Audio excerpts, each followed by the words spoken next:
नमस्कार दोस्तों, वेल्थअप में आपका स्वागत है। क्या आपने कभी सोचा है कि अगर अचानक आपकी नौकरी चली जाए, कोई मेडिकल इमरजेंसी आ जाए या कोई बड़ा खर्च सामने आ जाए, तो आप क्या करेंगे?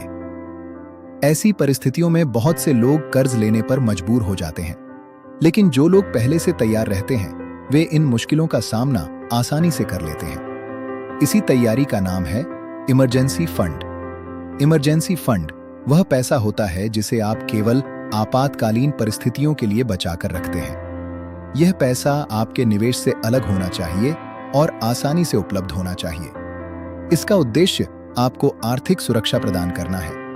मान लीजिए आपकी मासिक आय अच्छी है और आप नियमित रूप से खर्च कर रहे हैं। अचानक किसी कारण से आपकी नौकरी चली जाती है। अगर आपके पास इमरजेंसी फंड नहीं है तो घर का किराया, राशन, बिजली का बिल और अन्य खर्चों को पूरा करना मुश्किल हो सकता है। लेकिन यदि आपने पहले से इमरजेंसी फंड बना रखा है तो आपको तुरंत आर्थिक तनाव का सामना नहीं करना पड़ेगा। अब सवाल आता है कि इमरजेंसी फंड कितना होना चाहिए? अधिकांश वित्तीय विशेषज्ञ सलाह देते हैं कि आपके पास कम से कम 3 से 6 महीने के खर्चों के बराबर इमरजेंसी फंड होना चाहिए।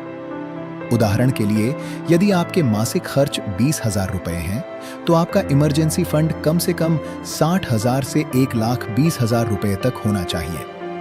इमरजेंसी फंड बनाने के लिए आपको एक साथ बड़ी रकम जमा करने की जरूरत नहीं है। आप हर महीने अपनी आय का एक छोटा हिस्सा अलग रखकर इसकी शुरुआत कर सकते हैं। धीरे धीरे यह राशि बढ़ती जाएगी और कुछ समय बाद आपके पास एक मजबूत सुरक्षा कवच तैयार हो जाएगा।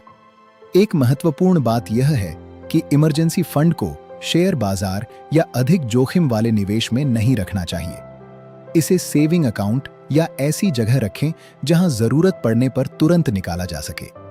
कई लोग निवेश शुरू करने की जल्दी में इमरजेंसी फंड को नजरअंदाज कर देते हैं, लेकिन सच ये है कि एक मजबूत इमरजेंसी फंड आपकी वित्तीय योजना की नींव होता है।